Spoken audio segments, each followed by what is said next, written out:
All right. Hi, everyone. Thank you for your patience while we quickly sorted a technical issue. Welcome to GIDYVR, Women's Spaces and Places, Sports, Prisons, and Shelter. This is the event that should have taken place in Vancouver this past March, but was postponed because of the pandemic. Now that it's clear how long it might be before we're actually allowed to hold a gathering of 300 or more people, we've moved this panel online. Our team was really looking forward to holding this event at the Vancouver Public Library.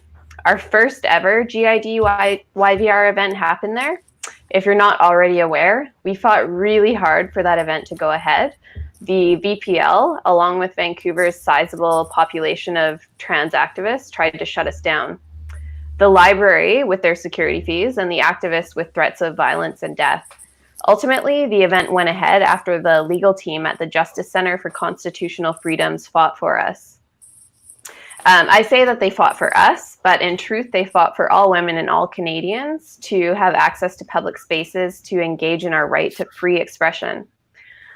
So, of course, we were all excited to return to the space that doesn't want to have us. The VPL was continuing to look for alternate methods to no platform our speakers. But we do have a signed rental contract and we have a fully paid booking with them. So one day we will return to the Vancouver Public Library. In the meantime, this is the next best thing. And so before I introduce our speakers, I just want to make a small ask about the question and answer period. Please try to just use plain, clear language as best as you can in your questions so that they're accessible to everyone. At GIDYVR, we're in the business of talking to and working for all women, not just those who hold university degrees or those who are well-versed in feminist theory. So please just ask your questions in plain language so everyone can participate. Thank you. Holly and I are going to be turning our cameras off during the panel so that we can monitor the chat for questions, and we'll come back during the Q&A. All right, so on to our speakers. We have Heather Mason. Heather is a founding member of caWsbar, i.e. the Canadian Women's Sex-Based Rights, and she's an advocate for women in prison. She's a woman with lived experience in provincial and federal institutions. Heather was sentenced to 3 years in prison for trafficking drugs. She believes jail does not treat addiction or mental health issues, and she advocates against incarceration for this reason. Heather would like to see a future where all women are free from incarceration. We also have Linda Blade. Linda is a former Canadian champion in track and field, specifically in the Heptathlon.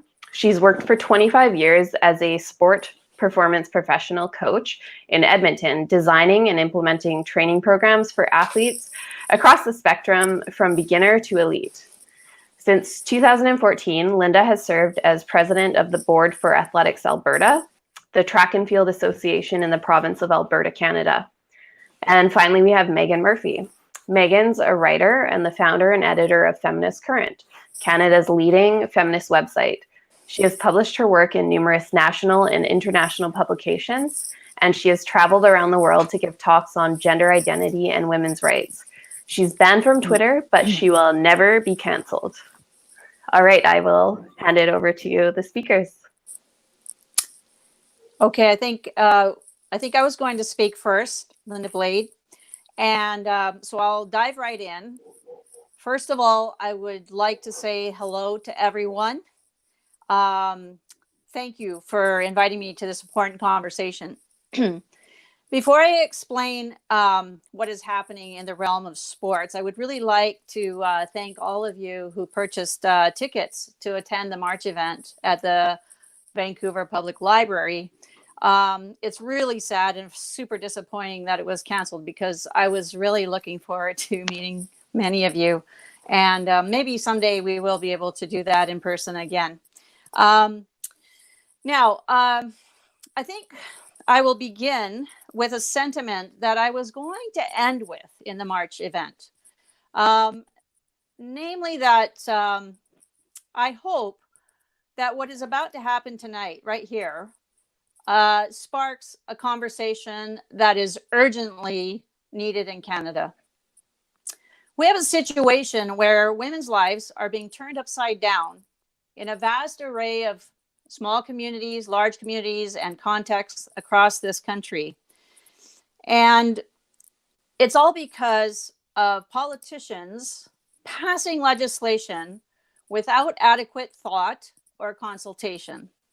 And what I'm talking about is Bill C-16.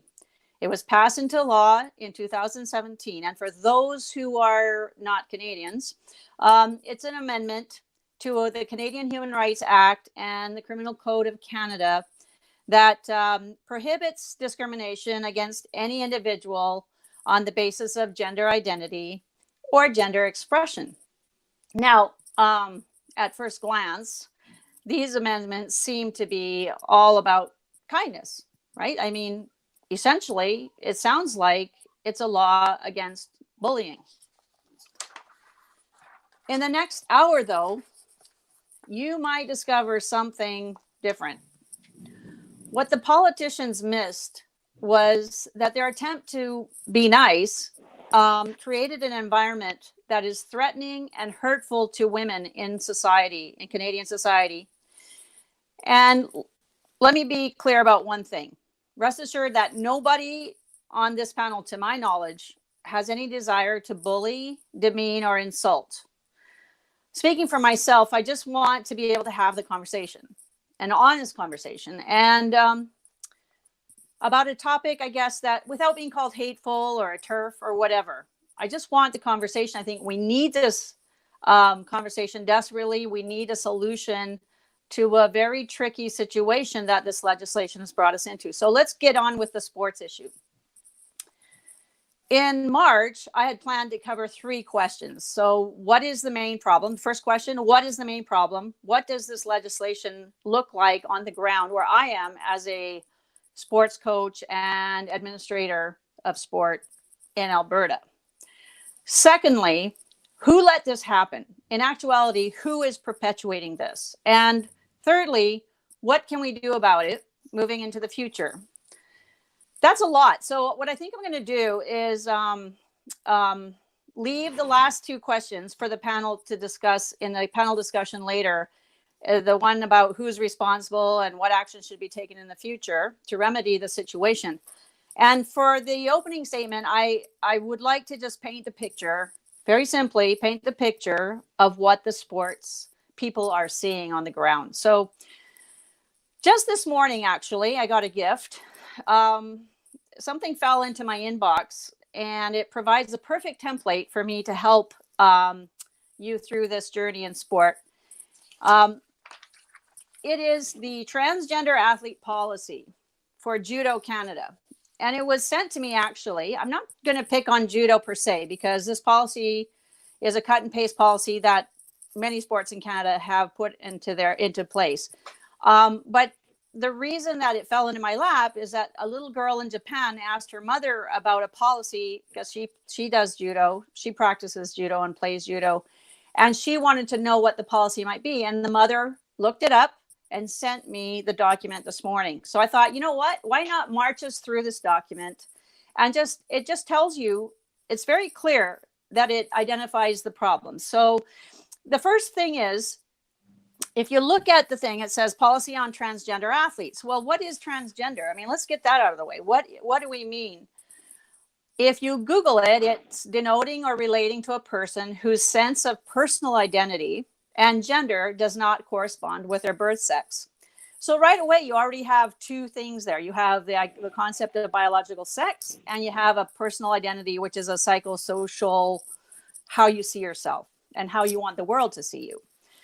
So to the best of my knowledge, what this means is if you are a male, but you want others to imagine you to be a female, then you self-declare that you are a woman, or if you're underage, a girl. And if you are a female, but you want others to imagine you to be a male, then you self-declare that you're a man, or if underage, you're a boy. Since the language gets confusing, I think from now on, I'm going to just use the word self-ID for the remainder of the discussion, because there's a lot of different reasons people go transgender. There's a lot of different definitions now. And so I'm just going to say self-ID, which means self-declaration. Okay. So let's get back to judo. If I were to tell you, like, this policy came into place in 2017. Before 2017, if I had looked at their policy for eligibility, what I probably would have found was 2 sentences. 2. Males compete as man or a boy. Females compete as a woman or a girl. That's what I would have found. But after the legislation post in 2017 and beyond, which is the current policy now you have something that's 7 pages long to tell you how you're eligible. That's, just to make life simpler, I guess, or something. I don't know. So the key is that arising from just a cursory look at this policy, there's 6 problems. I'll raise them quickly. The first problem is complexity. 1.5 pages of this new policy is devoted to definitions.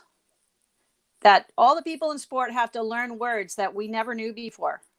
Like, what's a transgender? What's transitioning? What's sex assigned? There's a lot of language that comes with a new ideology that everybody has to learn. So the first problem is complexity. Okay, so let's just say that. And then that leads, the second problem, it becomes immediately apparent when I start quoting from the document. The second problem is privacy. So I will quote, in this document it says, transgender judo athletes should be able to use the locker room, shower, and toilet facilities in accordance with their gender identity. So in other words, if I interpret that, a male athlete self-IDs as a girl or a woman and immediately gains access to the girl's private spaces. Okay. Now, another example is also mentioned here, and I'll do another quote. A boy or man who self-IDs as a girl should be assigned to share a hotel room based on their gender identity. So now we have a group of girls in a hotel room and a boy is allowed to join them because he declares that he is a girl. So that's the first 2 problems. So, but then problem 3 is one of fairness. So let's get into the actual competition. Okay, we're on this trip. We got all these different things going on. Now you have to compete. A male athlete will compete with the girls in this contact sport. So remember, this is a sport where you're actually grappling with each other. And a male is allowed to compete with the women or the girls as long as 2 things happen. First, they proclaim they are one, so they self-ID as a woman or a girl. And then they reduce their testosterone to 10 nanomoles per liter for a year for all the time, and all the time during the competitive life. Some of you who know about this issue will recognize the IOC policy here, the International Olympic Committee. This is exactly cut and paste from that.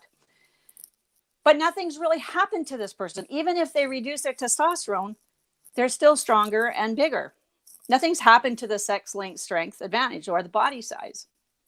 Did the bone suddenly get smaller just because it took some hormones? No. Did the muscles get any weaker? Not much. And so there's the body size issue. There's all kinds of things that remain, even if they go into the female category. So then this raises problem 4, which is medicalization of sports. Suddenly we have introduced a key player into sports, which is the medical system. We have administrators like me will now have to work with endocrinologists and doctors and people that are dealing with these athletes who are trying to change their biological sex, or at least have the illusion of change. So suddenly we have athletes on different prescriptions that require the sport to deal with medical exemptions certificate. Why the certificate? Why a medical exemption certificate? I'll tell you why. Because if a girl takes a hormone to become a boy, she is at risk of being disqualified for doping, for taking drugs. And now we need to know exactly how much hormone treatment she's having to know whether she needs to move from the girls' competition to the boys' competition. So that raises another problem, which is cost, because as an administrator of the sport, I now have to spend time, money, and find human resources to undertake a continual doping control. We're supposed to now monitor these people through the year with tests, like medical tests, to ensure that the self-ID athlete is in compliance with all like the international doping control issues. So I will tell you this, grassroots associations don't have the money to do this. And even if we did, like this could bankrupt us. Even if we had the funds to do this, imagine a scenario where I send one of my staff alone with a paid medical person to an athlete's home, because this is what happens. People show up to athletes' houses and they're supposed to produce a blood sample or urine sample. And then what if you show up now to a child's home and say, I expect you to give me this blood sample or this urine sample to make sure you're in compliance with sport eligibility guidelines? What are the chances that that family and that child are going to start charging us with harassment? So that's the sixth problem, is jeopardy. I will quote from this very document. There's the quote: any member who has been found to be harassing an athlete will be subject to disciplinary action. So who does this apply to? It applies to everybody. It applies to administrators, instructors, coaches, trainers, therapists, chaperones, parents, athletes. Everybody's at risk. So in practice, in a practical situation, we have, for example, a coach, a parent, or official sees a girl getting the living daylights kicked out of her. And and all of a sudden, who has the courage to call this out if they're going to be disciplined for harassing or making, negative statements about somebody? So here's the conclusion of my opening statement. The irony in everything mentioned about this sports policy is that when one returns to the beginning of the document, you go back to the very first couple of pages of this document, it reads, there's a guiding principle section, and here's a quote. Two quotes, I'm going to read them. This policy should ensure the safety of participants and the predictability of administering events. And then it says the integrity of women's sports should be preserved. Now, here's my question. Has the insertion of self-declared gender into this sport achieved these things? Has it achieved safety for the athletes? Has it achieved predictability for officials? Has it achieved integrity for female participants? Well, I would say emphatically, no, it has not. In fact, the new policy post 2017 on inclusion will be making the conduct of sport in Canada nearly impossible. So that's the end of my opening statement. Thank you very much. I look forward to hearing what Heather has to say about the prison system.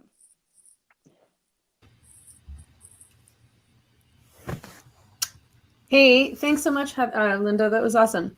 I'm going to talk a little bit about women's political organizing and women's spaces, and then Heather is going to talk about prisons. So thank you, everyone, for joining us today. I'm pretty sad that we aren't able to meet in person. It's always more fun when we get to meet in person. It always inspires organizing and movement building, which is awesome and inspiring. But nonetheless, the conversation continues. So big thanks, as always, to Amy and Holly for continuing to organize these events. It's definitely not been easy. It remains really odd to me that we not only have to have these conversations at all, the ones that explain patiently over and over again why it matters that women have access to services and spaces specific to women. It seems obvious to me that in certain contexts, change rooms, for example, shelters, transition houses, prisons, allowing males to access those spaces poses a threat. It seems incredibly odd to have to explain why it's unfair and frankly ridiculous to force women to compete in sport against men who are bigger, taller, stronger, and faster than them. One would think considering how mainstream and trendy feminism has become. Fighting for basic women's rights would no longer even be an issue. But here we are going over the basics. In case you haven't noticed, feminism has been co-opted and made a mess of by people who seem to have no grasp of reality, having spent too much time playing around trying to impress one another with jargon in academic institutions, and who imagine themselves to be brave radicals fighting for their right to impose postmodernist theory onto women's lives. There are, of course, still real feminists doing real work with real women on the ground. I know hundreds of them, thousands. There are still real women supporting victims of rape and domestic abuse every day, struggling for funding and space. This is an extension of the real women's movement of the second wave, but this is not the movement you'll hear about on Twitter. On Twitter, the feminism you will be exposed to wants to silence and erase and vilify these women and those who defend them. To even suggest that men and women exist and are different means being labeled TERF, a trans-exclusionary radical feminist, supposedly, and that you're subject to ostracization, threats, libel, and sometimes worse. I like to remind people in these conversations that bigotry, something I have been accused of many times, means intolerance towards those who hold different opinions from oneself. Considering how much I enjoy talking to people who have different opinions than I find this ironic, especially because these accusations come from people who have worked very hard to defund and shut down organizations that support the most marginalized women, real victims of violence, simply because they have a different opinion.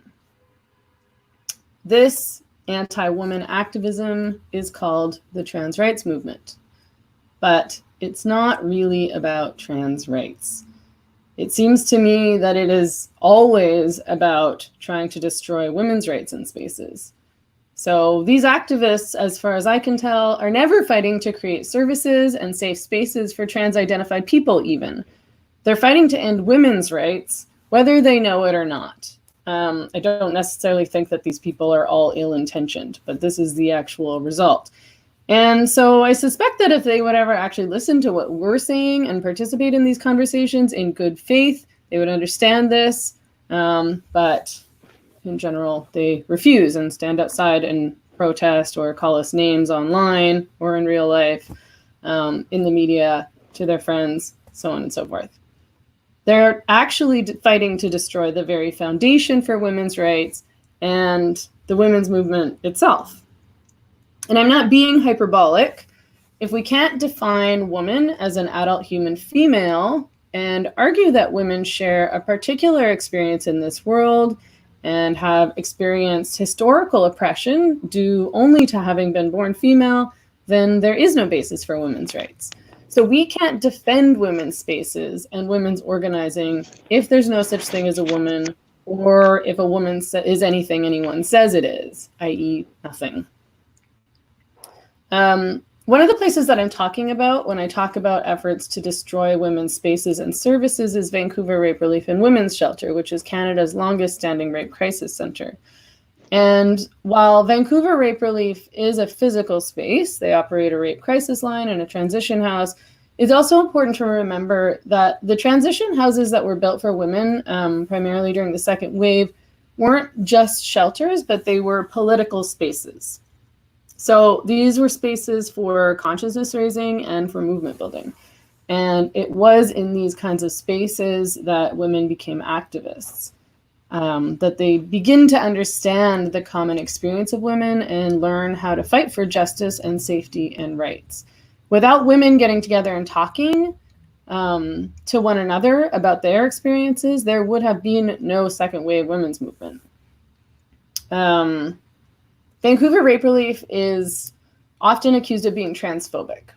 And this goes back to a long court battle that took place in the mid-90s, which is often misinterpreted as an effort to ensure a woman-only policy and misrepresented by trans activists as trans exclusionary. But it was actually about a fight for their right to determine their own membership. So what happened was that in 1995, Kimberly Nixon, who identifies as a trans woman, filed a human rights complaint against Vancouver Rape Relief after being rejected from a training group for counselors. So Nixon had showed up at the training group, and the women on duty explained that because Rape Relief operates on a peer counseling model, which means that women counsel other women based on their shared life experience of being born female into an oppressed class and treated and socialized the way that women and girls are throughout their lives. Because of that, only women are permitted to train to become counselors. And they explained that because Nixon didn't have those experiences, he couldn't join the training group. So Nixon and his lawyer, Barbara Finley, called this discrimination. And to be clear, this was a volunteer position in a transition house for women escaping and healing from male violence. You would think that you might want to prioritize those women over your own feelings and desires, but so this case wasn't about refusing to support trans-identified victims of violence. It was about actually, in part, a political principle that's key to the women's liberation movement, which is consciousness raising. And that there is and has long been an understanding that certain conversations can be had and awareness can be raised around the common experiences of women and girls that can happen only among women. This is how the second wave began, through consciousness raising groups.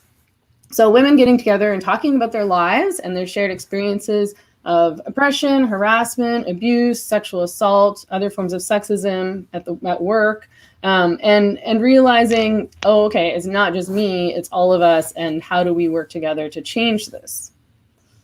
It is also, of course, about helping and protecting women and keeping them safe from harm.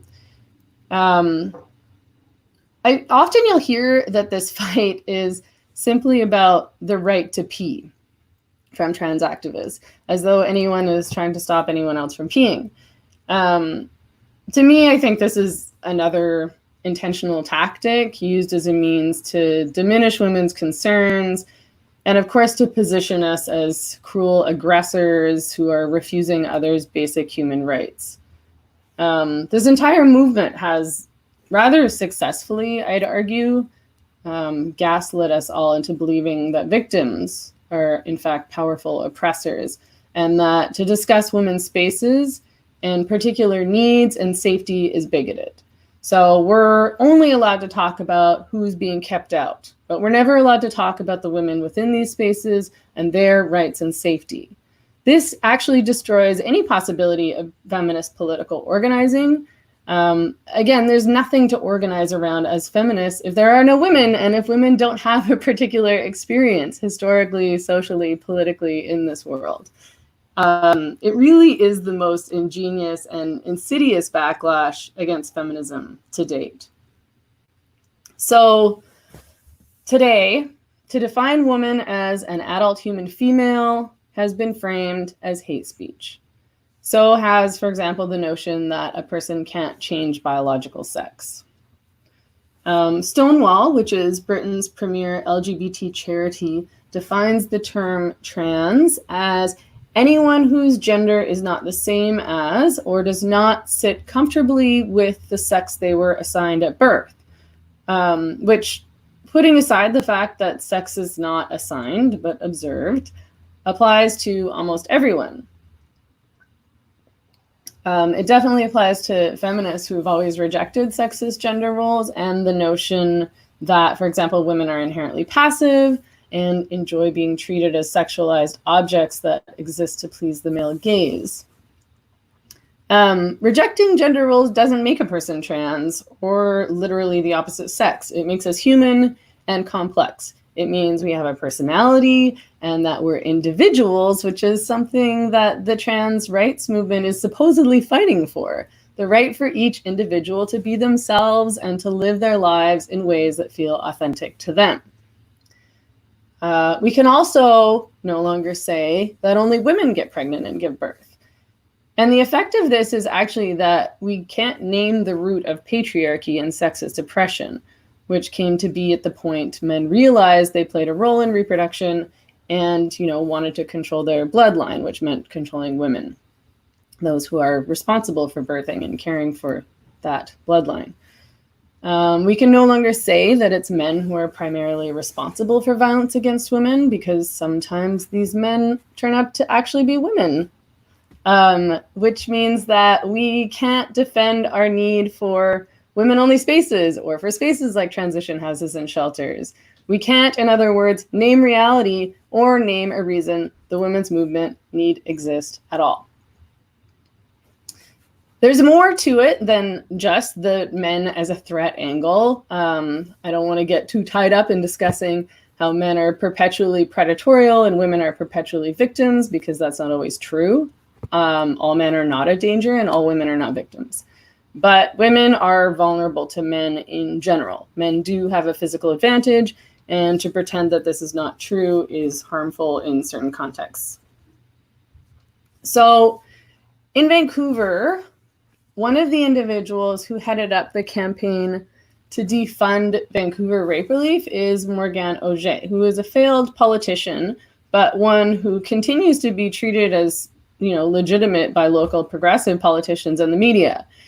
And just to be clear, this particular funding was not for the transition house itself, which is still running, or for our specific services for women, but for public education, which Rape Relief does for free and has for decades. So the collective will hold talks and panels and show films that educate people about women's rights, the realities of marginalized women, male violence, and the feminist movement.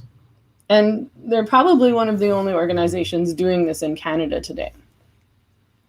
Another group heading up this campaign against Vancouver Rape Relief was CATA, Coalition Against Trans Antagonism, which is a group that has openly threatened violence against women like myself, women involved in Vancouver Rape Relief, attendees and organizers of our past GIDYVR events here in Vancouver, and allies. They don't hide these threats at all. They're open about it. So despite open calls to violence against women, local progressive politicians and activists continue to ally with and support this group.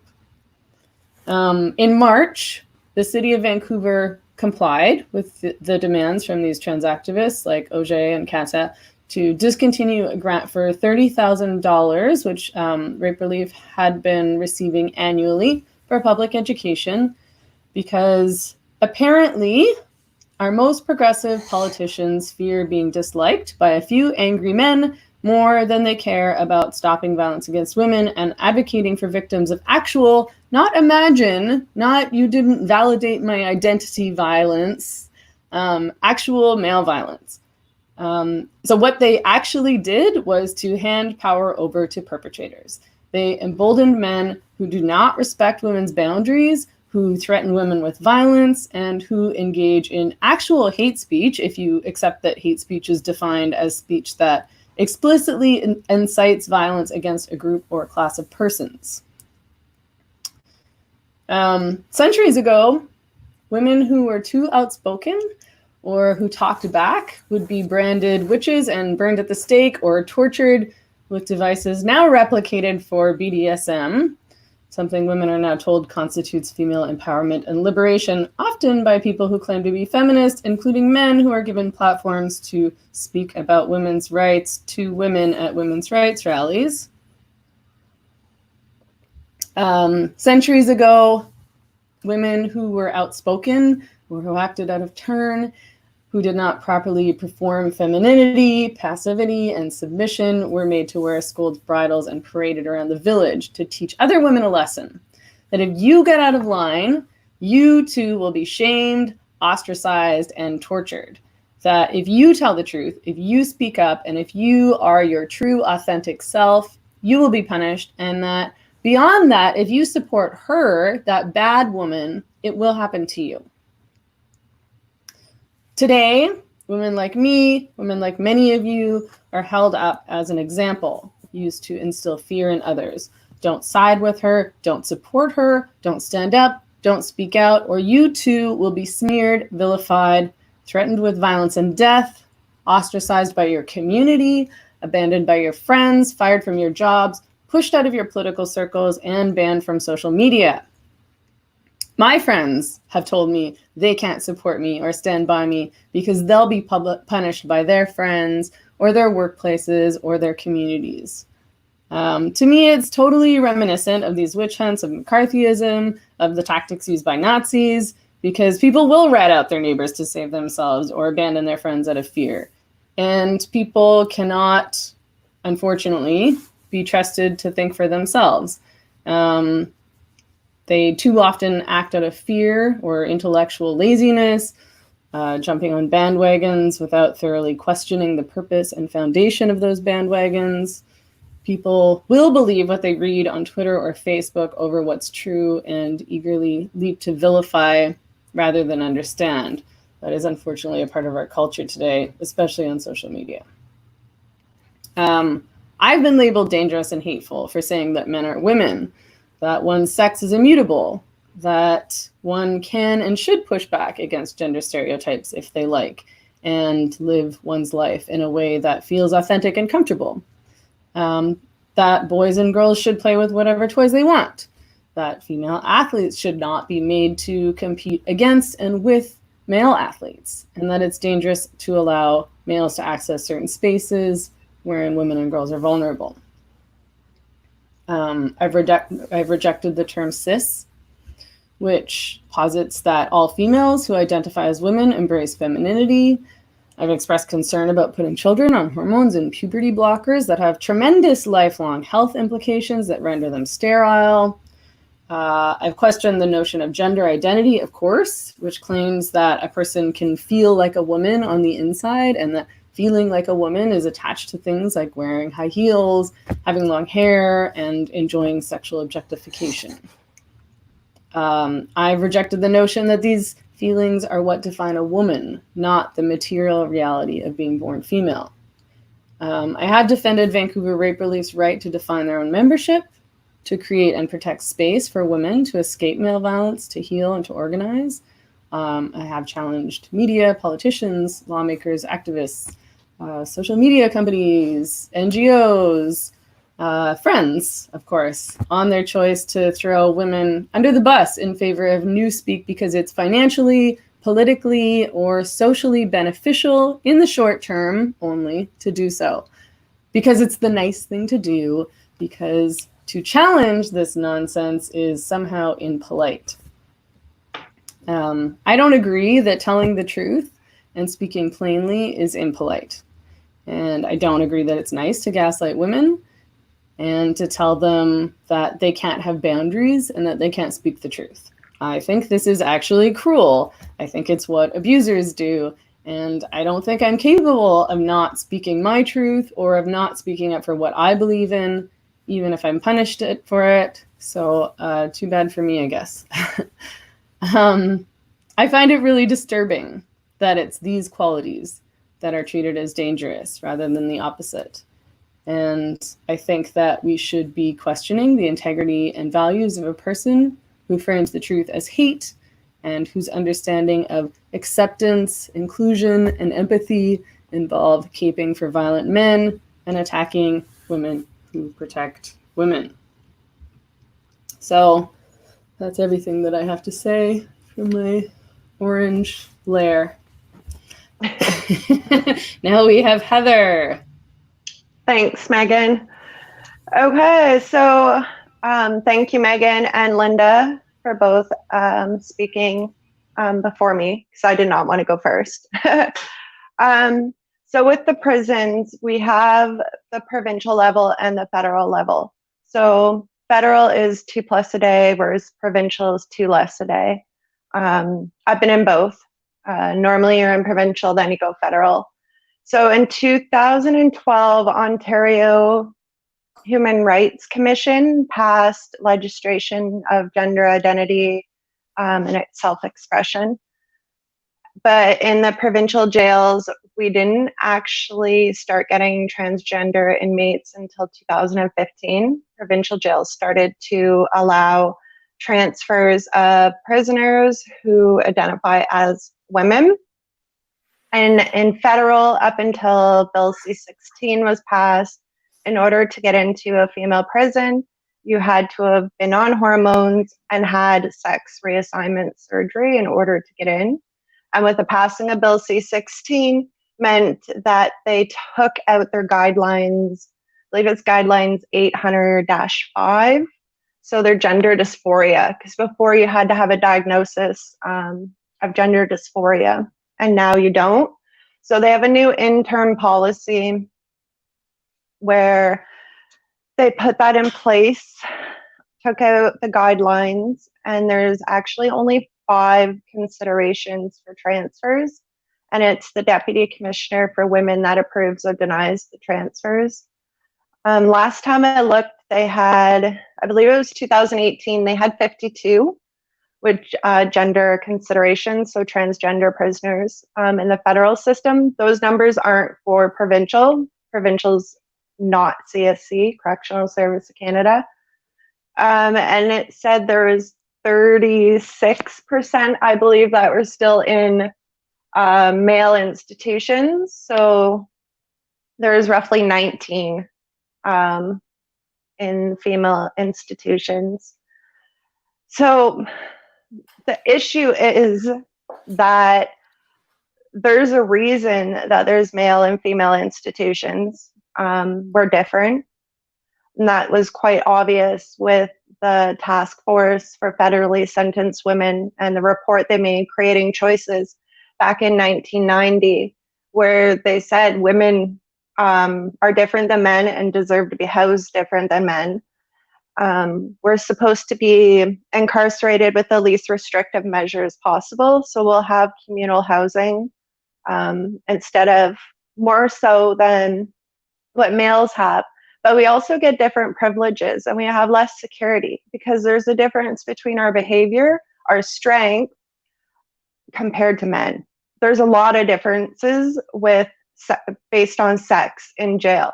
So for instance, in provincial, if you're female, they'll give you a razor and you can use that razor out on range with other women out of their cells. For males, you get that razor locked in your cell. You don't get privilege to be able to be out on the range with it because they're scared that they're going to use it as a weapon, where that fear isn't there with the women. It may happen, yeah. I'm not saying that women are perfect, but it happens a lot less. So with these differences, women are incarcerated differently. And with these transfers of transgender inmates coming in, CSC has been very vocal about the security risks that are involved with the transfers. So they're asking that men's sites deploy to women's sites, and we know how that works because they did it in 1994 for Prison for Women. There's a riot there, and Kingston Penitentiary's my friend calls them the Goon Squad, so I'm going to say that. But the Goon Squad came over from KP, where they strip searched the female prisoners. So we don't want that. They actually cut their clothes off of them and strip searched them and recorded it. And then they brought them in like paper house coats and slippers through the tunnel across to Kingston Penitentiary and put them in segregation, where all the dangerous pedophiles and rape hounds were yelling at them. But yeah, that's what they did the last time men's sites were allowed to deploy to female sites. So there's a concern there when CSC is asking for these increased security to be able to maintain the transfers. And also gas launchers. We don't have weapons. We don't need weapons. We have a mother-child program that are in our penitentiaries. So why would we want guards to be able to walk around with weapons when we're raising our children there? So there's a lot of concerns about these transfers.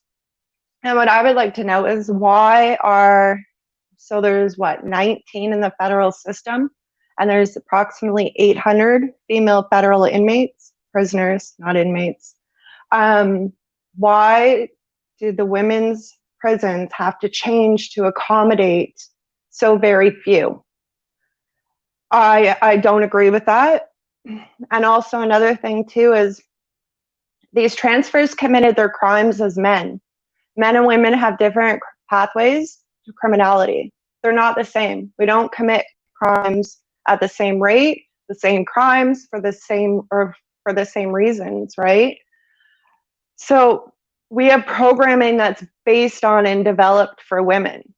So if you've committed your crime as a man and you're coming in and you're getting programming that's tailored for women, our programming is learning how to set healthy boundaries and to be assertive, because a lot of women's crimes are because they lack assertiveness. And that is not something that a lot of male criminals, especially the ones that are asking for these transfers into the female institutions, which, by the way, 51% of the transfer requests coming from male institutions are sex offenders. So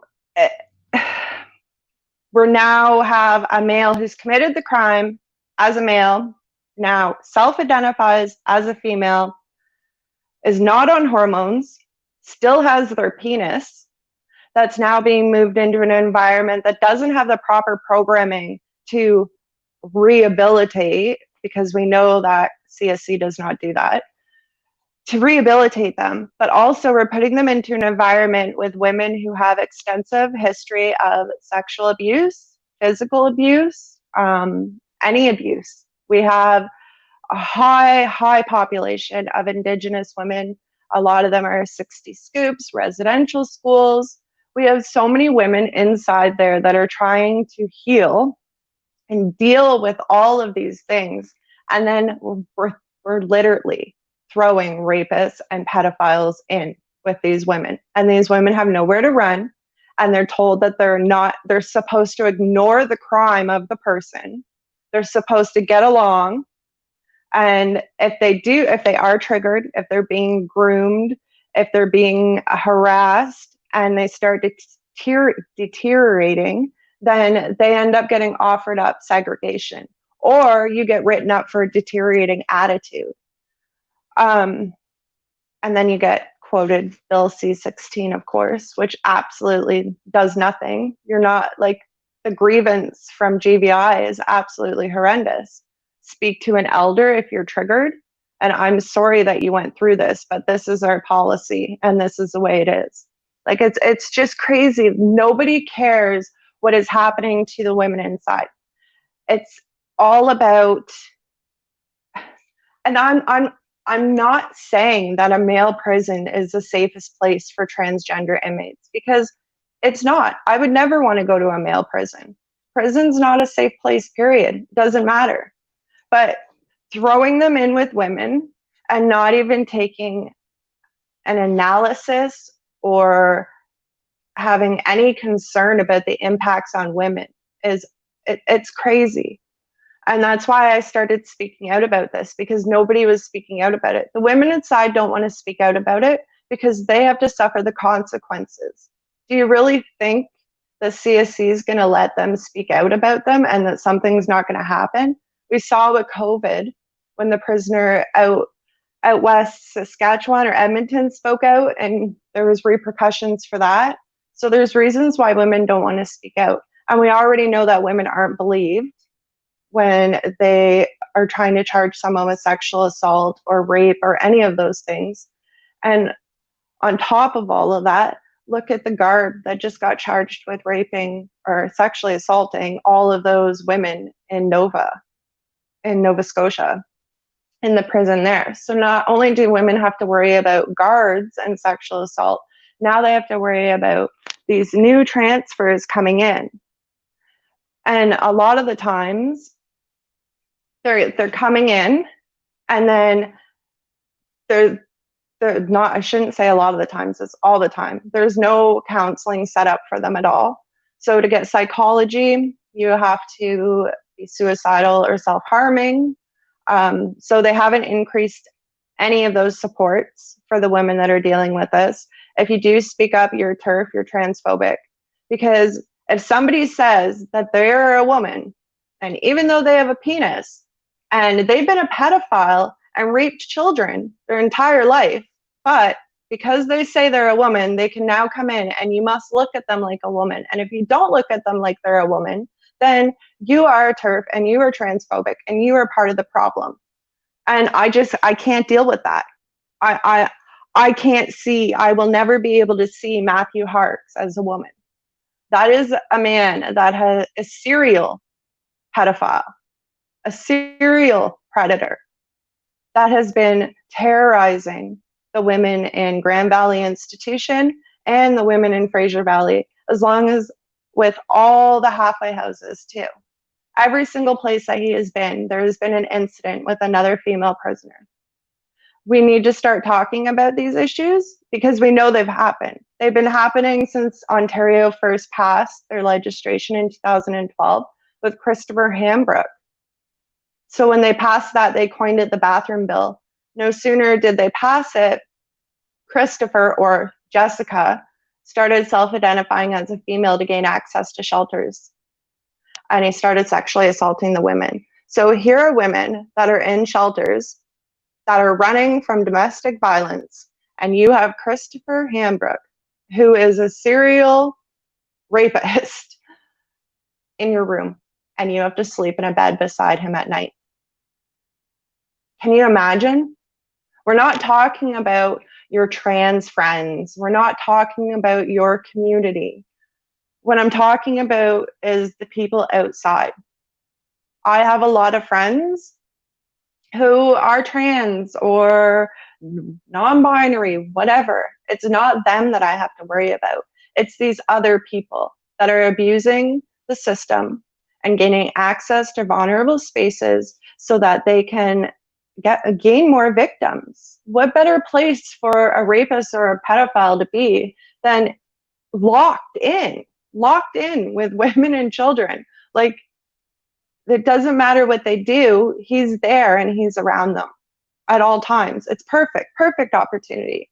People don't have an issue believing that there's, people like Robert Pickton or Paul Bernardo, or look at all the crime shows on TV. There's a lot of sick people out there. And you don't think that those type of people would take advantage of loopholes in a policy? I've seen it firsthand. I've dealt with the harassment. They're my friends that it's happening to. I see the after effects. I see the trauma. I see problematic behaviors developing because they don't know how to deal with the trauma. I see the after effects of it. And it's not an easy topic for people to discuss, but it's a topic that needs to be discussed. And I don't know how it just became an open door policy into a women's prison. You literally only have to self-ID. That's the only requirement to apply for transfer. And then when you get a denied transfer, then all you do is you seg yourself. A Madamus comes into play, which is a duty of law. So you've just put yourself in segregation. So now that speeds up your process in court to get before a judge so that you could get your transfer granted, right? So then look at, I always screw up his last name, Jamie Bouchance or whatever from Montreal. Even with his case, he won his case and then CSC had to appeal it. Thank God they won that transfer. Could you imagine how the women would have to live to accommodate this one guy who's self-identifying as women?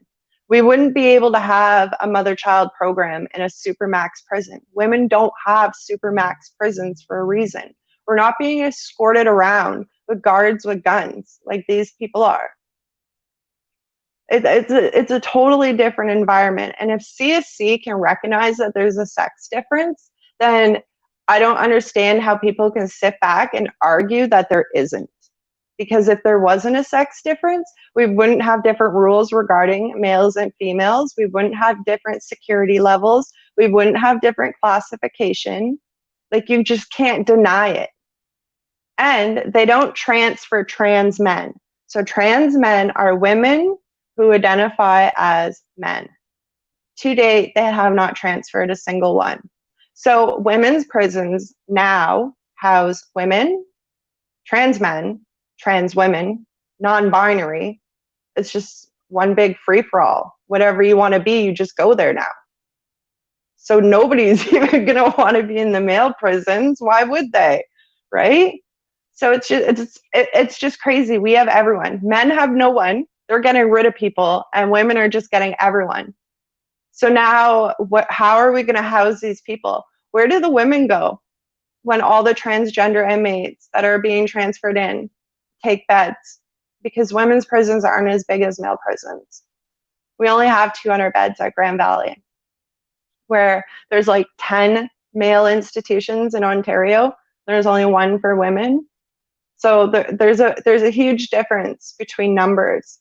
And even if, so there was 52, even if you took like half of them and put them in there, that's a lot of women now, because GVI is usually always full. That's a lot of women that are getting shipped out of province now. And there's all those beds still available in the male institutions. And like I said, they're not getting the proper programming. And there's a lot of women that they're being assaulted. And I'm not saying it's everybody, but there's a lot of them in there walking around in their nightgowns with their penises out. Like, I'm sorry, I don't care. I don't want to be locked in a small space with a guy that I know has been charged with raping children, and he's walking around in a nightgown with his penis out, and there's nothing I can do about it. Because guess what? Our windows have our curtain on it that gets opened and closed by the outside. So you can go in your room and close your door, but if they want to be in the window, then they're still in the window. I don't think people realize how we can't get away, and we don't deserve what's happening, because we haven't dealt with what's already happened to us. We haven't dealt with all our trauma. We haven't dealt with any of that stuff. And now we have comments all the time. I was harassed all the time about my butt. All the time. Just gross comments too when I would walk by.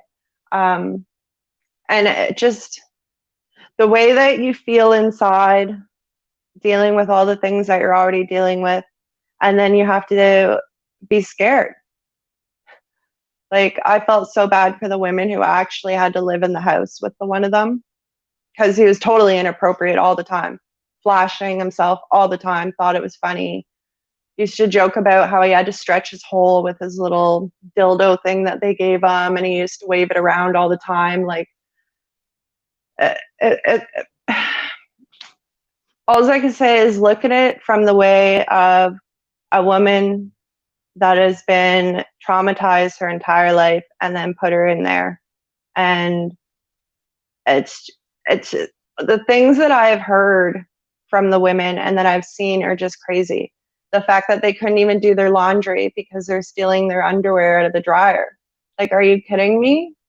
Standing outside the door listening to them change their tampon when they're on their period, and then coming out and asking if you're on your period and that it sounded like it. It's crazy. I have so much that I can go on and say, but I want to make sure that we have enough time for questions. So I will stop there.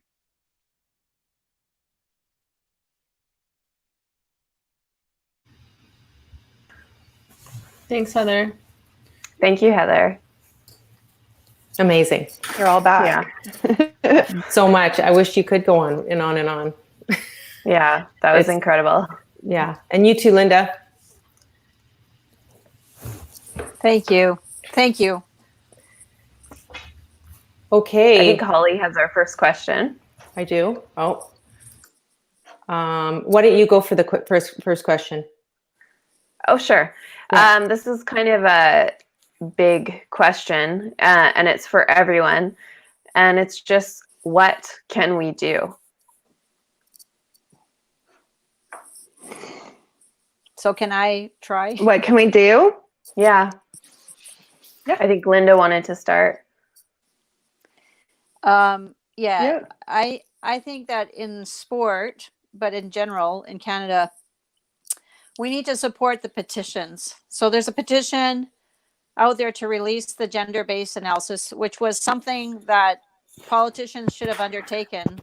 The Liberal government committed to having a gender-based assessment of this law, and they haven't released their justification for passing Bill C-16. And there's another petition with Save Women's Sports in the United States. If you go to savewomensports.com, please sign the petition to get the International Olympic Committee to press pause or, basically stop their consensus that they put in place in 2015, allowing male athletes to compete with female athletes. There's going to be a disaster in the Olympic Games in the future if this is allowed to happen. And we have this year of COVID to allow us some time to convince the International Olympic Committee to stop. Because if the IOC does allow this, it's basically a domino cascading effect. Every single sport after that just adopts this policy, which you can see in the judo thing. And I just feel like all of us, all citizens, we need to have people step up and speak. To this moment in Canada, I think I'm the only female coach and administrator of sport that has literally stood up to say something. Like, how can it be possible? I've just been in the trenches in Edmonton. I'm not special. I don't carry a lot of weight. So I'm speaking the truth, but we need to have people, citizens, speak truth, stand up and just say something.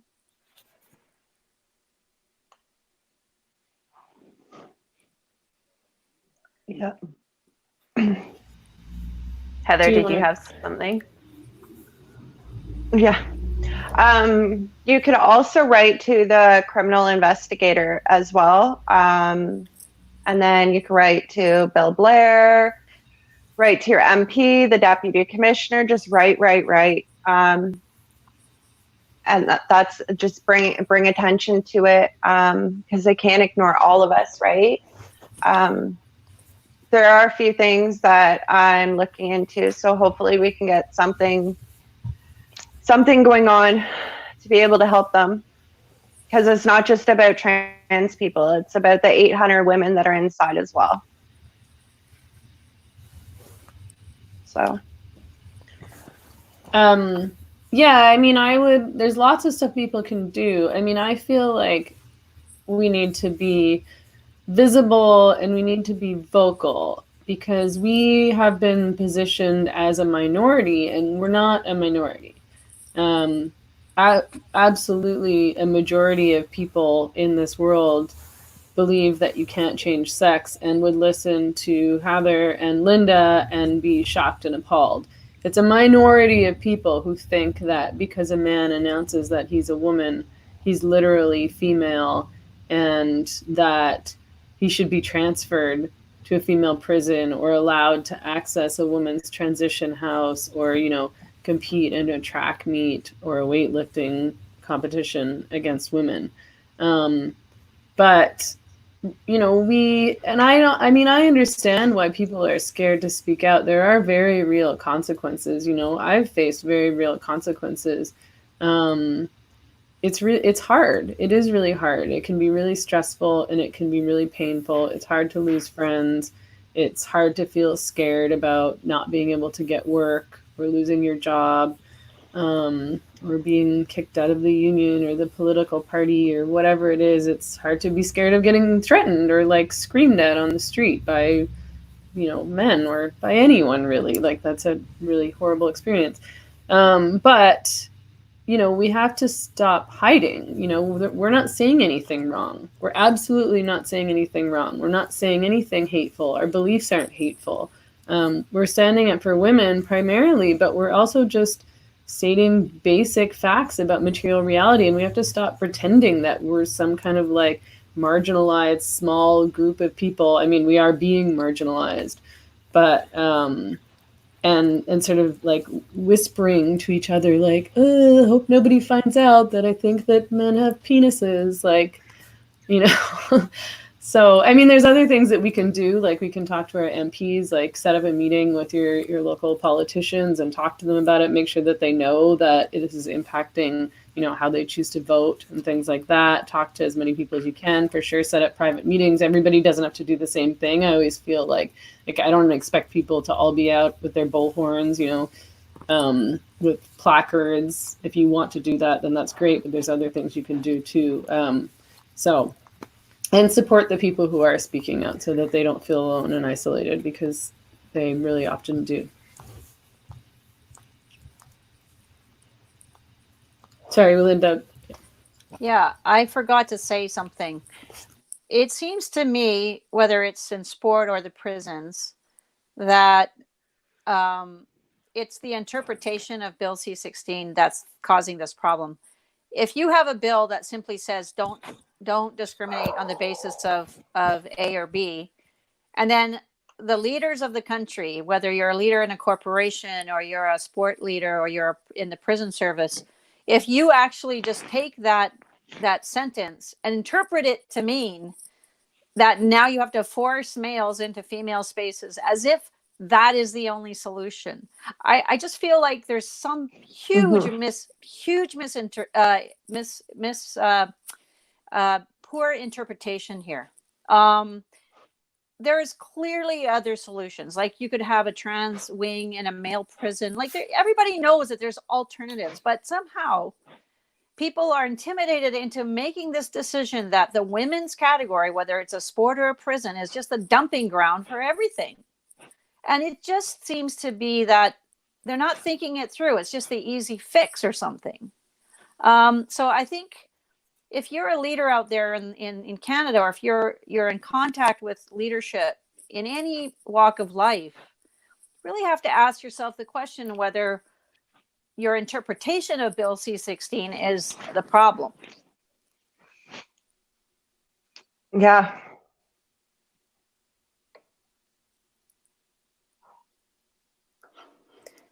I had an interesting question. You guys ready? Yes. Oh, can you hear me? Okay. I think this is for Heather. Yep. Such a slap in the face to First Nation women. Can the panelists speak to how this issue might affect First Nations women more than other women in Canada?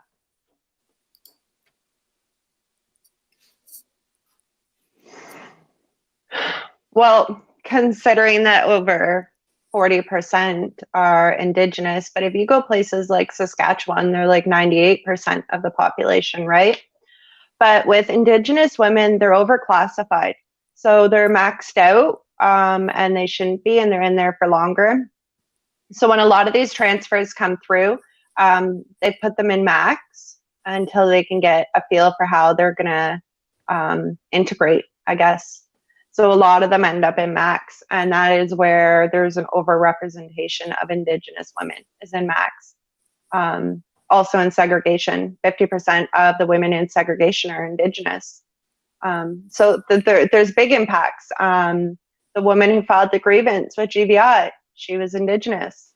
The other woman who was sexually assaulted, where there's a police report for that, she's Indigenous. Both extensive histories of trauma.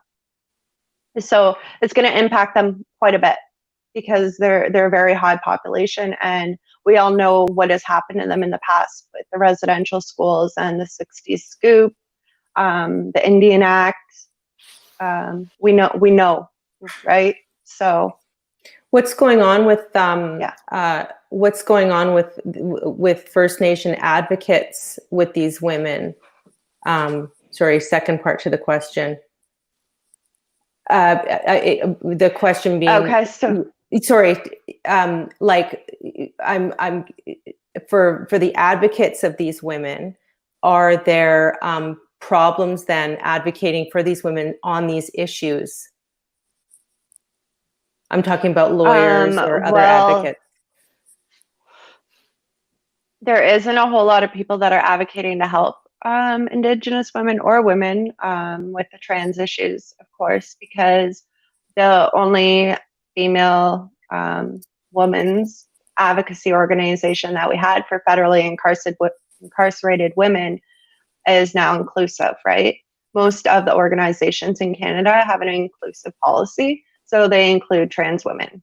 So to them, trans women are women, and there's no difference. Therefore, their, I guess, triggered behavior and trauma isn't justified because they need to be educated because they're a woman, not a man. So there's no justification for their trauma.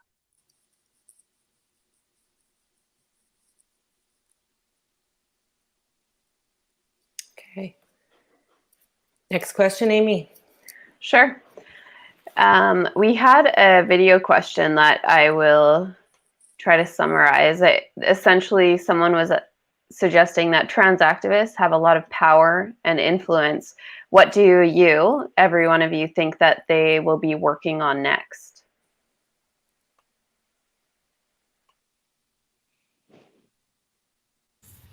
I mean, I think they're working pretty hard on the most important things already. But I mean, I don't think that they're gonna give up anytime soon. I mean, we see these laws being passed all around the world. We see more and more kids being transitioned.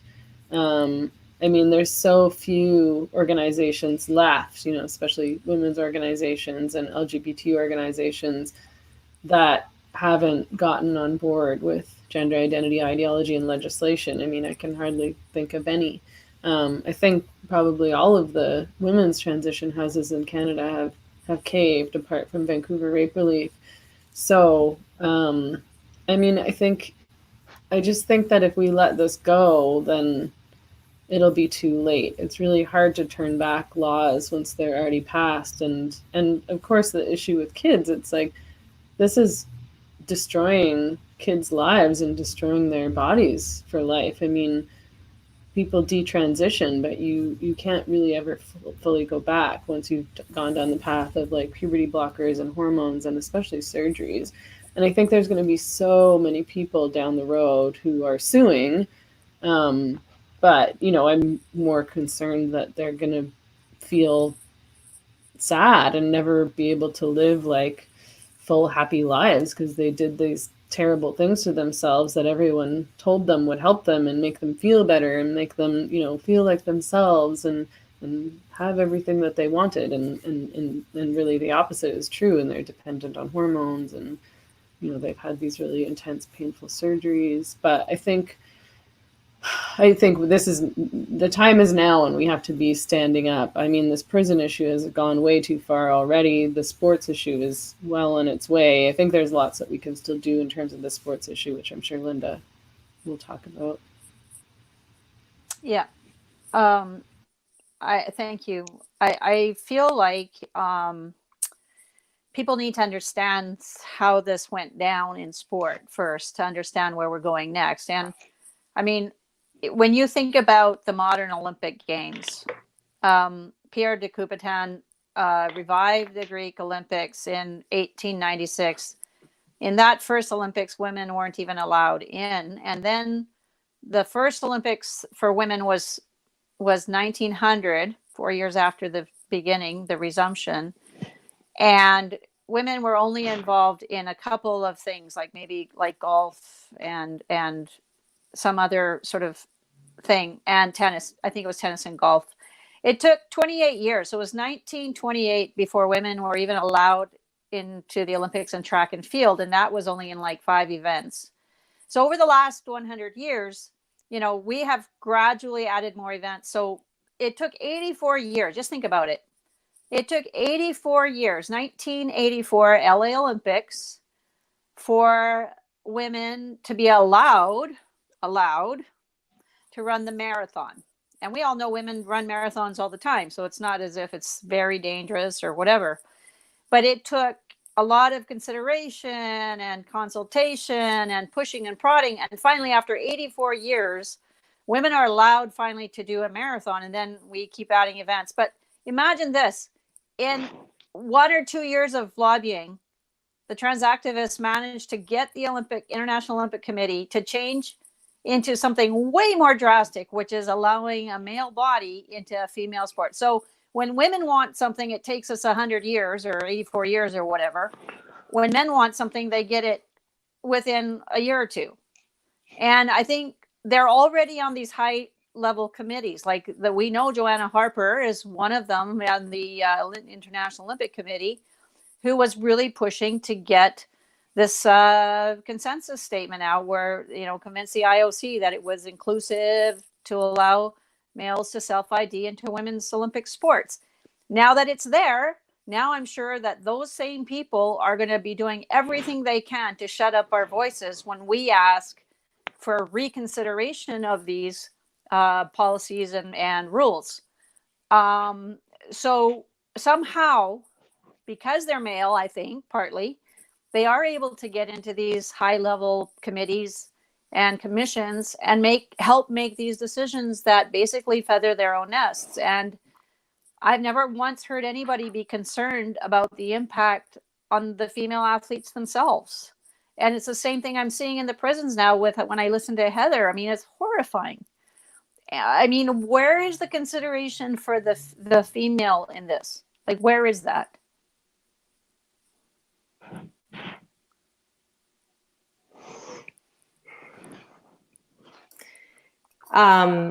Linda, carrying on, someone asked, what are you hearing, pardon me, what are you hearing from young athletes, and are they afraid to speak up?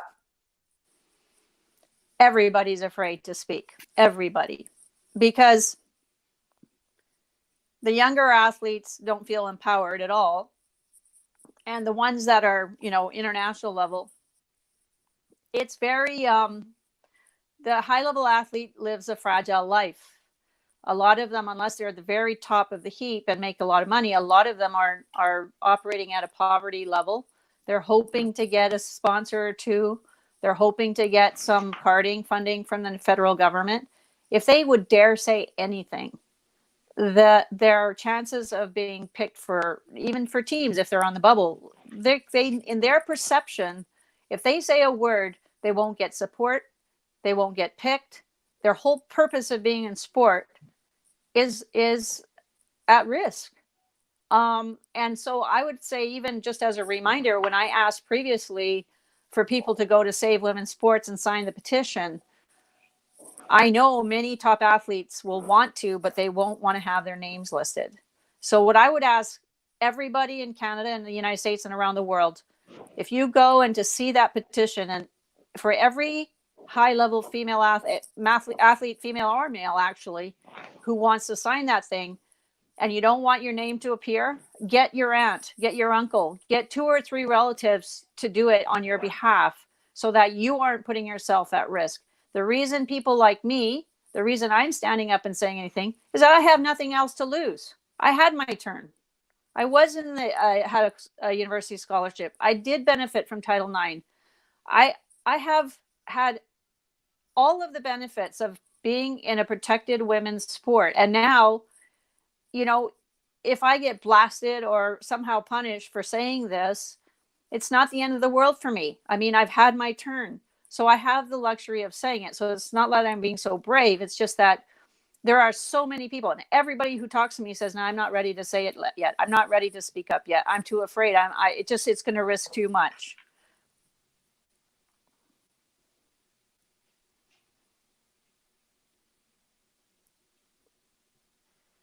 Thanks, Linda. That was great. The next one was a comment that I thought was pretty interesting. So someone said, I don't consider myself a feminist or a progressive, but it seems like I'm more of a feminist and progressive than many of those who call themselves by that term or by those terms. So I'm wondering what all of the panelists make of this statement. Do you think there's truth to it, or that a lot of people are feeling that way right now? Yeah, I mean, I think like the people who call themselves feminist and progressive are not behaving in a feminist or progressive way at all. So I think that's legitimate. And I think it's interesting to talk about these terms nowadays, because I think a lot of women who are feminists, who have been longtime feminists, but feminists who, their feminism was maybe rooted in or learned from second wave feminism, or maybe more radical feminism, as opposed to this more modern version that you could call third wave. or who are leftists are feeling like they don't want anything to do with feminism or the left. And it's sad. People who sort of dedicated their lives to this movement are now being told they're not a part of it and pushed out, and that they're actually, these oppressive, fascist, bigoted people, including women who really are the ones who built the foundations of the women's movement, and who, again, built these transition houses, and who've been working really, really, really hard with women behind the scenes, not, out in the media or whatever, sort of, a lot of the really hard work is unseen work. And yeah, I mean, if I don't care about these labels, to be honest. I care about what you do and what you say. I could care less what somebody identifies as. So sure, maybe you're probably more a feminist than any of these people, but the label isn't important to me.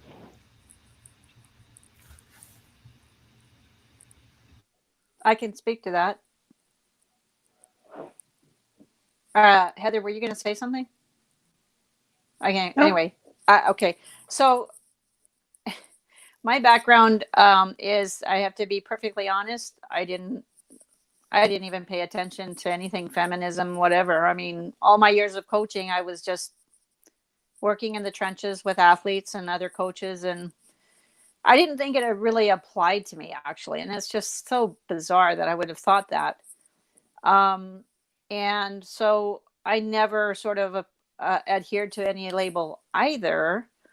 But it's very fascinating. I've been watching Meghan Murphy's journey from a distance, and as I became aware of this, and I've listened to a number of things you've said, Meghan, where you say, like, you've gone from the far left, you've kind of like, even in the freedom of speech thing, it's made you a little bit more moderate. Whereas I find myself being pulled from the other side, where from, oh, it doesn't apply to me, I'm probably becoming more of a feminist, in the sense of, I'm realizing that if it does apply, I don't know what word you use, but it definitely applies. All of the fights that women have undertaken in history do apply. It applies to all of us. And I don't know where I stand in terms of like wave one, wave two. I used to joke, because I have a religious background. I thought, if I identified as anything, might be what, maybe call myself a Q feminist, because from the beginning it was the Quaker ladies who cared about the right to vote and about women's right to own their own property and have their own bank account, and were against slavery. They were in favor of abolition of slavery and all those kinds of human rights issues that today would be considered social justice. And I mean, it's just so incredibly bizarre how things are inside out. I mean, I just want to say one more thing. And when I went to Iran once as a coach, I had to put on the hijab and go into Tehran and teach 30 women how to coach girls. And this was back in 95, and no Western women were going to Iran at all. And very few were going there now. But one of the things that fascinated me was, and it probably got me onto this journey a little bit, was that because the men in Iran were forcing women to do everything on their own, like when we went to a track meet at one of the universities, they literally had to stop traffic and make sure no male was on campus for the women's competition, so that women could compete in their shorts and no men would look at them. But that, you know what that meant? It just meant that every athlete was a female, every coach was a female, every official was a female, every journalist was a female. It's almost like it forced women to actually take responsibility for their own sports and their own environment, which I found it just like almost an upside down world, where in the most repressive of regime, it actually encouraged, it was just weird, because it just seemed like it encouraged the women to actually take control of their own destiny and actually do it for themselves. And, at some point, maybe in the future, if the IOC is going to keep forcing men into women's sport, I don't know, maybe we're going to have to go back to what we did in 1922 to 1934, where women had their own Olympics. I don't know. maybe that's something we're going to have to do. I would hate to have to just organize it all from scratch, but I mean, we really have our backs against the wall right now, and we have to start thinking hard about what we're going to do. And that's a long departure from saying I'm a feminist or not, but it's a journey that I don't even know where I am on that spectrum. And I guess Megan's right. It really doesn't, the label doesn't matter. We're just trying our best for women.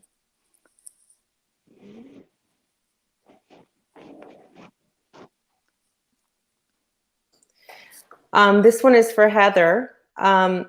Heather, have you met any allies met any allies and any workers in prison who agree with you? I guess they like employees, people who work in the prison system. Oh yeah, lots of people. Yeah, lots of people do, but a lot of them don't want to speak out, right? Because then it's their job. So even the guards union at the last meeting with the deputy commissioner for women, CSC, and stakeholders for CSC, it was noted from the guards union that the women guards were complaining about the strip searching because they have individualized prisoner protocols now. So if you identify as a woman, then you can request that a female guard does your strip search. So it's all up to you. You can request that a female only do your top half and a male do your bottom, or you can request for the female to do your entire body. The women don't want to do it. I don't blame them because I've heard, especially in provincial, a lot of the female guards were complaining about them getting an erection when they were being strip searched, right? So yeah, there's a lot of people. There's lawyers, there's counselors, there's guards. Is anything there's a being lot done of people that don't agree with it, but they can't. Well, they can't speak out about it, right? Yeah. So yeah, we'll see what happens.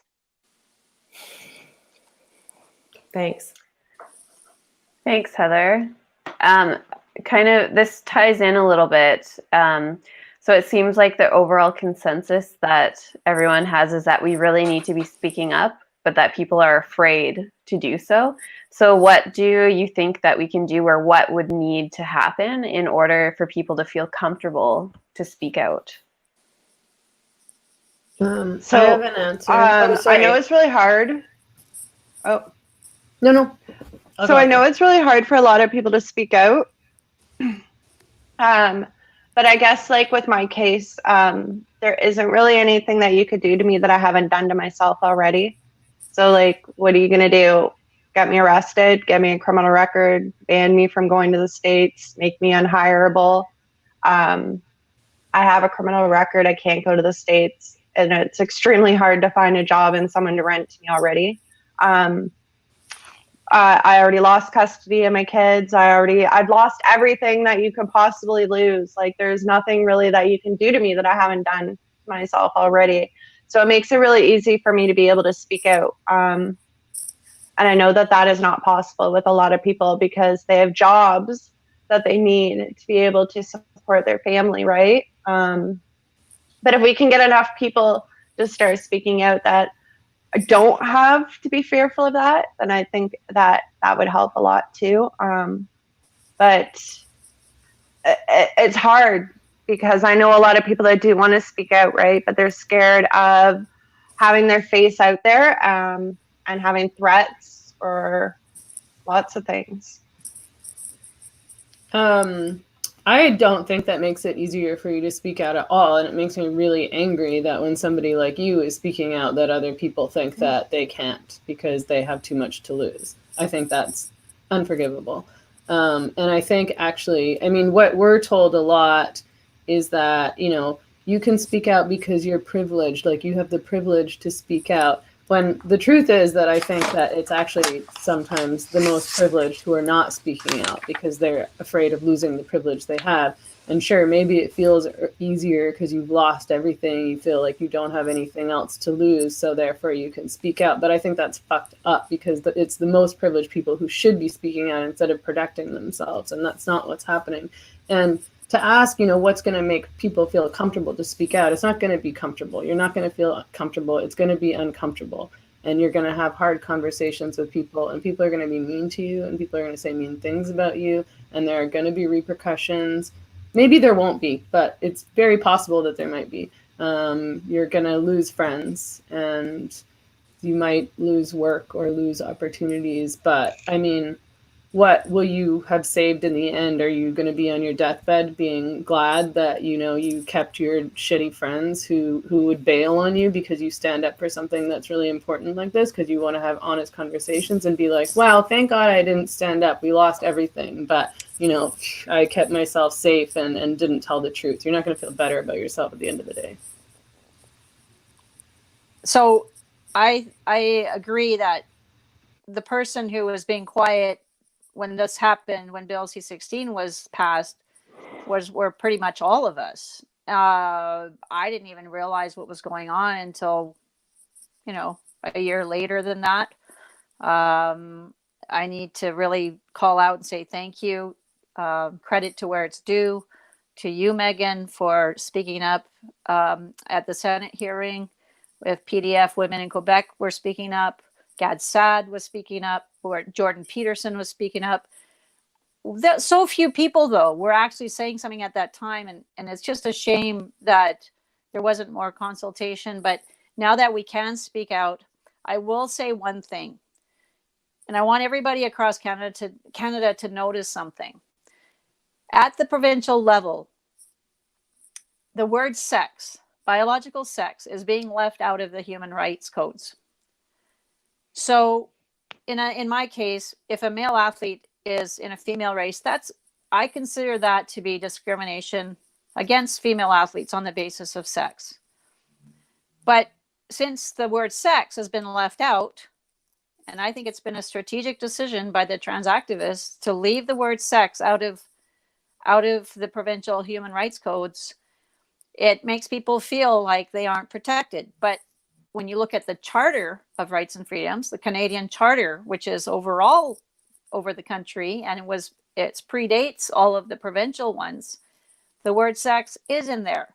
You are not allowed to discriminate against somebody on the basis of sex. I'm seeing this happen in the prisons. I'm seeing this happen in the shelters. I'm seeing this happen in sports and in many other realms. So I think the thing is, maybe if you want to do something concrete, which I think we in Alberta need to get a handle on here with some of the feminists and the people that I call colleagues and friends, I think the next step is to really drill down and have the human rights people include and add the word sex to their document so that we feel protected when we're speaking and we're saying stuff like this.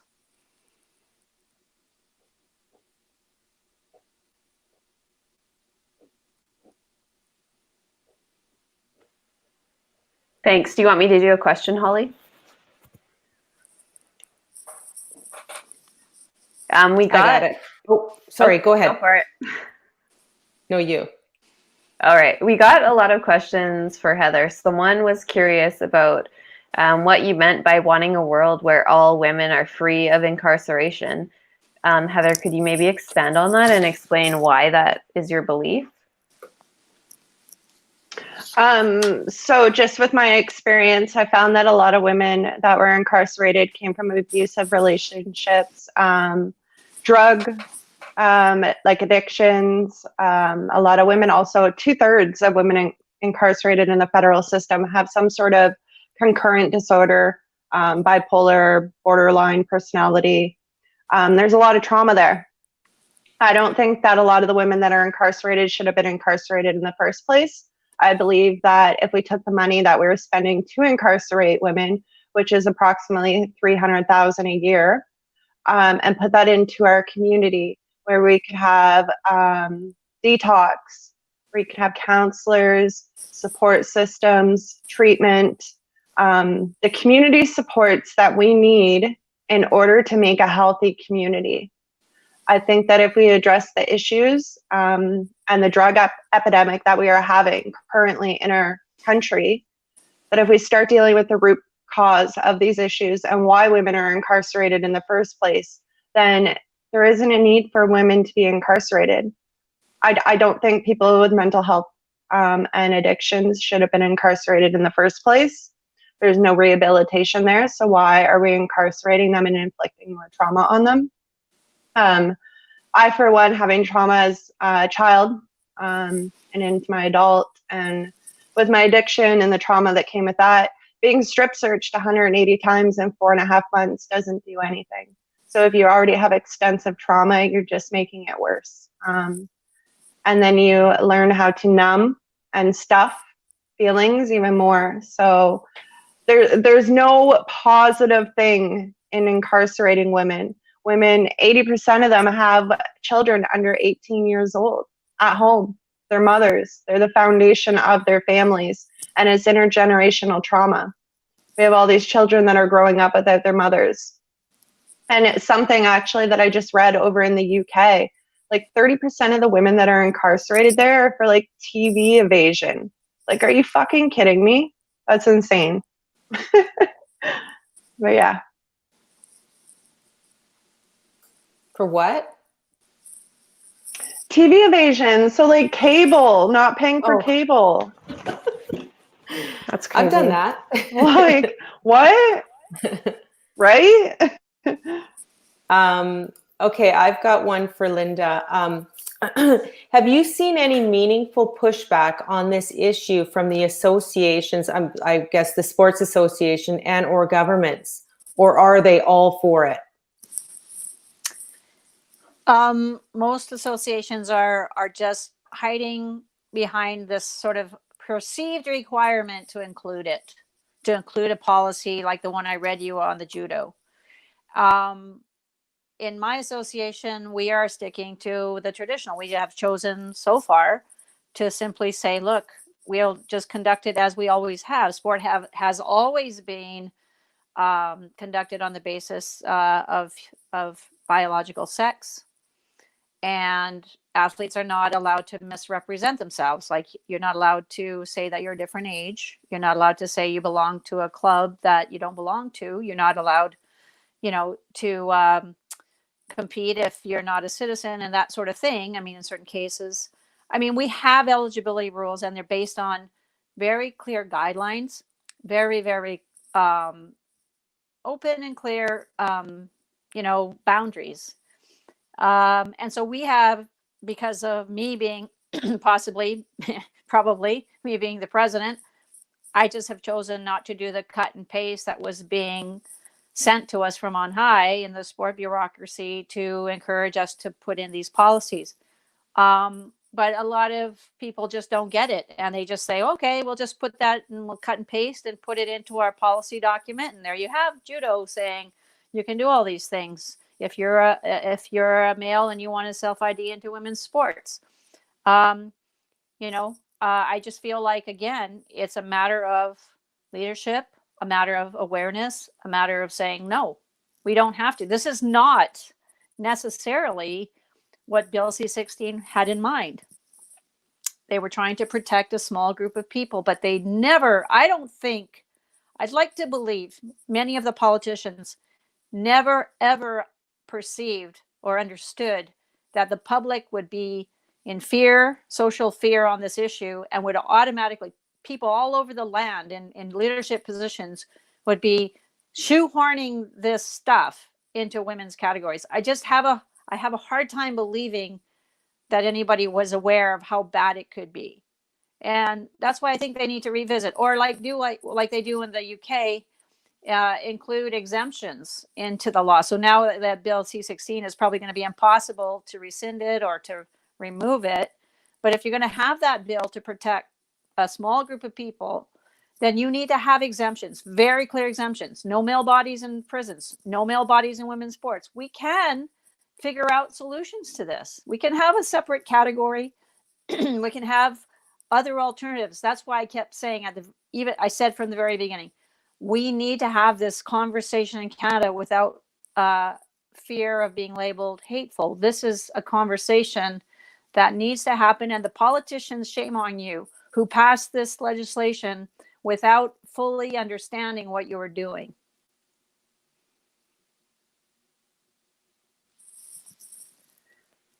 Thanks, Linda. Before I ask the next question, I just wanted to make one comment going back to something Linda said a couple questions ago about ultimately the Canadian Charter protects sex as a characteristic, despite the fact that some more local legislation doesn't. And I wanted to point out in the case of Vancouver Rape Relief, they lost their grant funding from the city of Vancouver specifically because the city of Vancouver's charter protects gender and not sex. And so there was a single councillor who discussed wanting to add sex as a protected characteristic in the city's charter so that possibly in future years, the Vancouver Rape Relief and Women's Shelter could regain their funding. So yeah, I thought that was an interesting demonstration of how that Who is that counselor? Oh, I can't remember her name off the top of my head. I'm sorry. Okay. So here's another more general question. It was, can someone talk about the term cis, please? How can we explain to people who think that it's just a neutral descriptor that we, women, experience it as an insult and a slur? Well, I mean, what cis means is that this is what we're told by people who like to use the word cis. It means that you identify with the gender imposed on you. They sometimes say sex, but they've mixed up the term sex and gender. It means you identify with the gender roles and stereotypes that are sort of applied to you, imposed on you, assumed about you because of your sex. I mean, and it's really odd to hear feminists using this term, because I would think that feminists of all people would understand that a big part of what feminism has fought is against these gender roles and stereotypes. So the idea that a woman must be in the home doing domestic labor, that she can't be involved in politics, that she shouldn't be outspoken, that she shouldn't play sports, you know, that girls shouldn't do kind of rough and tumble stuff, that their role is to kind of be quiet and look pretty. And, you know, any progressive person should reject this idea. But, you know, like, do they support butch lesbians? Do they support a woman who is a CEO? Do they support like women being in politics, or again, you know, playing sports? You don't have to identify with femininity to be a woman, and you don't have to identify with masculinity to be a man. And that's all that word means. You know, we don't need that word. You're a woman. What does a woman mean? I mean, ask them what a woman means. Say, what is your definition of a woman? They won't be able to answer you. They can't. It's impossible. But unless they admit that cis is a useless and sexist term, I'd argue. But, you know, all you need to be a woman is to be an adult human female. There's no need for this prefix. Sorry, my dog's.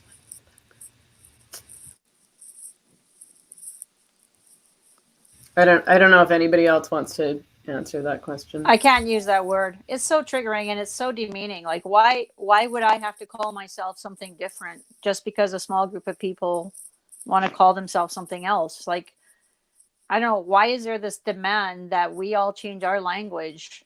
I just don't understand it. Yeah, and I mean, beyond that, like, it makes all these arguments and mantras don't make much sense to me, because what we're being told and what's being insisted is that trans women are women, like all other women. So what is cis needed for then? You know, like, if trans women are women, are they not cis women? Like, what's the difference there? I mean, once you start getting into these conversations, you stop being able to get anywhere, because then people have to admit that there is a difference between women and males who identify as trans women. So I find that whole thing so ridiculous. If you say trans women equals women, so TW equals W, that means every woman is also a trans woman. So why don't we get special treatment? I mean, it's an equation. So how? So can I be allowed to call myself, like, if trans women are women, that means a woman is a trans woman. That means I'm a trans woman. Why don't I get special? So if you'd ask them, well, can I be a trans woman? Well, they'd say no, because of course you're female sex. So they'd answer the question. They understand. I think they know what the difference is between a woman, biologically sexed woman, and themselves. I think they really understand it. Why else would they want to identify into our category and need our spaces? So they need our spaces to be affirmed in their belief, but they don't want us around. So it's a very narrow path to walk.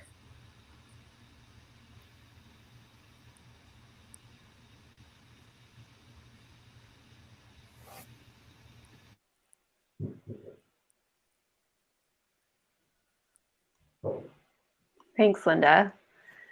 It looks like maybe we have time for one more question. So this one was directed at Meghan, but I think everyone could speak to it. And it's, how would I respond to people who don't think that this is an important issue in light of the existential crisis we're facing? I assume they're talking about the pandemic.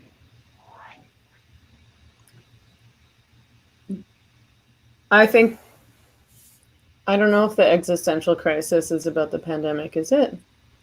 But I mean, like, so why is it, how do I explain to people that this is important now when we're facing all these other issues? Is that what the question is? Or just in general, how do I explain to people? I mean, I guess, I mean, I think a lot of people don't necessarily see this issue as important, or they don't really realize what's going on. And they don't realize that these laws being changed aren't just to support this marginalized group that we're told are trans identified people, which is an extremely tiny minority of the population. And they don't realize the real impact that it has on women's lives.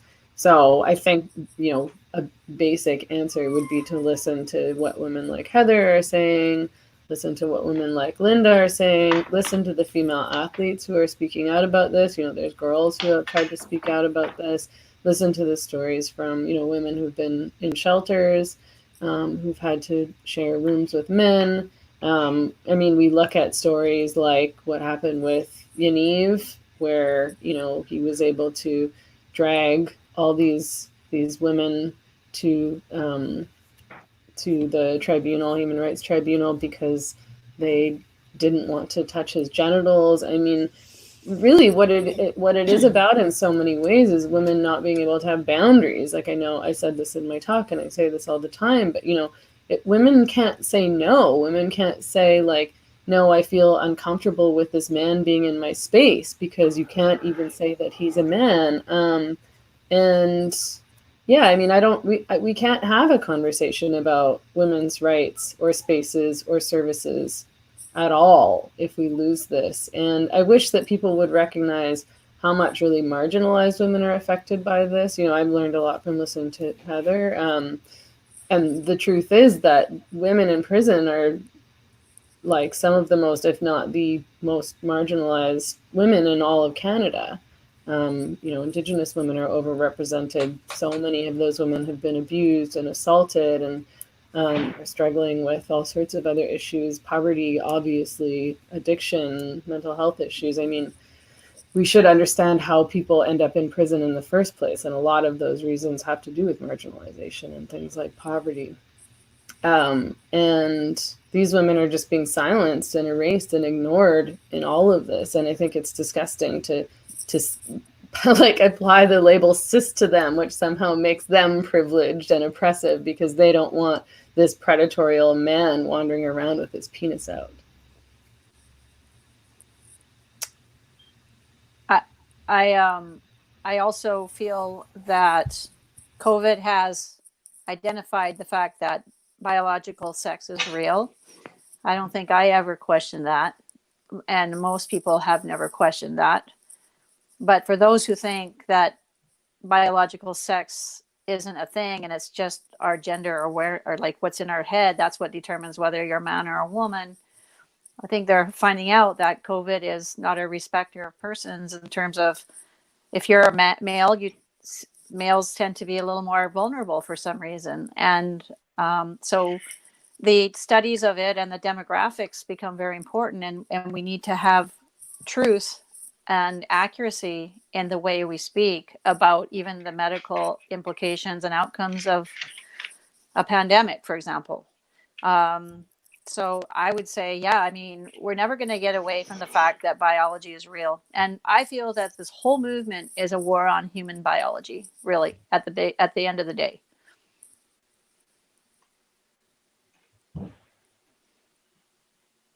Heather, did you have any thoughts on that? Yeah, so with the women in prison, if they weren't in prison, we wouldn't be dealing with this issue. So you can always fight to have them released over COVID.